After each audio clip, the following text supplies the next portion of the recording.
হয়, আপুনি যদি এজন PM কিষাণৰ হিতাধিকাৰী হয়, আপোনাৰ PM কিষাণৰ বেনিফিচিয়াৰী ষ্টেটাছ চেক কৰিবলৈ যাওঁতে কিন্তু এতিয়া OTPৰ প্ৰয়োজন হয়। উইদাউট OTP নোহোৱাকৈ আপুনি কিন্তু চেক কৰিব নোৱাৰিব। হয়, আজিৰ এইখন ভিডিঅ'ত মই আপোনাক এইখিনি প্ৰচেছ দেখুৱাই দি দিম যে আপুনি কেনেকৈ উইদাউট OTP নোহোৱাকৈ আপুনি কিন্তু ষ্টেটাছটো চেক কৰিব পাৰিব। PM কিষাণৰ যিখন অফিচিয়েল ৱেবছাইট আছে তাত আপুনি নো ইয়ৰ ষ্টেটাছত ক্লিক কৰি পেলাই আপুনি ইয়াতে ইণ্টাৰ ইয়ৰ ৰেজিষ্ট্ৰেশ্যন নাম্বাৰটো দি পেলাই পিছত কেপচাৰ কোডটো দি পেলাই কিন্তু কাষত আপুনি চাব পাৰিব গেট OTP। সো আপুনি গেট OTP যেতিয়াই ক্লিক কৰি দি দিব আপোনাৰ সাৰ্ভাৰখিনি কিন্তু বেক হৈ আহে। ঠিক এনেকৈ আহে তেন্তে আপুনি কি কৰিব, আপুনি যদি এজন CSC ইউজাৰ হয়, CSC ভিএলইবোৰে কি কৰে, তেওঁলোকে CSC ইয়াৰ পৰা CSC লগইনত ক্লিক কৰি পেলাই CSC লগইন কৰি আহি পেলাই কিন্তু ওপৰত ইণ্টাৰ আপডেট আধাৰ নাম্বাৰ যে আছে ইয়াতে ক্লিক কৰি পেলাই ৰেজিষ্ট্ৰেশ্যন নম্বৰটো মই ইয়াতে টাইপ কৰি দি দিলোঁ। তাৰপিছত ইয়াতে কেপচাৰ কোডটো মই ইয়াতে দি আছোঁ। কেপচাৰ কোডটো দি পেলাই পিছত যে কাষত আপুনি চাব পাৰে চাৰ্জৰ অপশ্যনটো মই ইয়াতে চাৰ্জত ক্লিক কৰি দি দিলোঁ। দি দিয়াৰ পিছত এইটো KYC কিন্তু অলৰেডি আমাৰ আপডেট কৰা হৈ গৈছে, তথাপি কিন্তু ইয়াতে শ্ব' হৈ আছে আদাৰ্ছ উইণ্ডোজ বুলি। সো আপুনি কেনেকৈ ষ্টেটাছ চেক কৰিব আজিৰ এইখন ভিডিঅ'ত মই আপোনালোকক গোটেইখিনি প্ৰচেছ দেখুৱাই দি দিম। সো হাই এভৰিৱান, মই মুস্তাকিম, আপুনি চাই আছে আসাম CSC ভিএলই ইউটিউব চেনেলখন।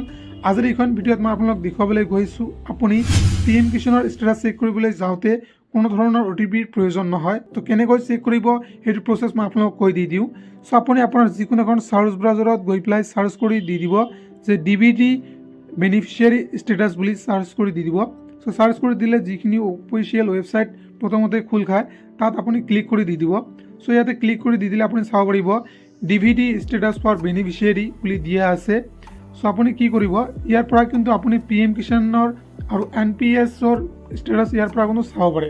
তেন্তে আমি কি কৰিম, আজি মই আপোনাক দেখুৱাই দি দিম যে PM কিষাণৰ ষ্টেটাছটো আপুনি কেনেকৈ চেক কৰিব।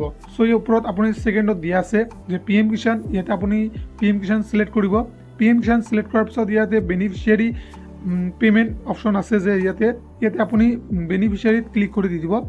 দি পেলাই আপুনি ইয়াতে দুটা অপশ্যন আছে, ইণ্টাৰ বেনিফিচিয়াৰী কোড নাম্বাৰ আৰু inter application number. So inter application নম্বৰটো আপোনাৰ কোনটো হয়, PM কিষাণৰ ৰেজিষ্ট্ৰেশ্যন ID নম্বৰটোৱে আপোনাৰ বেনিফিচিয়াৰী এপ্লিকেশ্যন নম্বৰ হয়।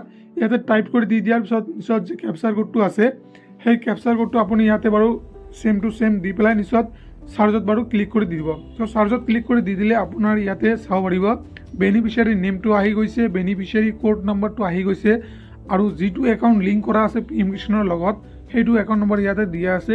সো গোটেইখিনি আপডেট কিন্তু ইয়াতে আপুনি বেনিফিচিয়াৰী নেমটো ইয়াতে দিয়া আছে, একাউণ্ট নম্বৰটো দিয়া আছে, আপোনাৰ ৰিকুৱেষ্ট টাইপটো ইয়াতে দিয়া আছে, এপ্ৰুভেল বাই এজেঞ্চি ইয়াতে গোটেইখিনি দিয়া আছে আৰু আপোনাৰ প্ৰব্লেম কোনটোত হৈ আছে গোটেইখিনি কিন্তু আপুনি ইয়াতে চাব পাৰিব। বেনিফিচিয়াৰী টোটেল ডিটেইলছখিনি এইখন আপুনি চাৰ্টত চাব পাৰিব।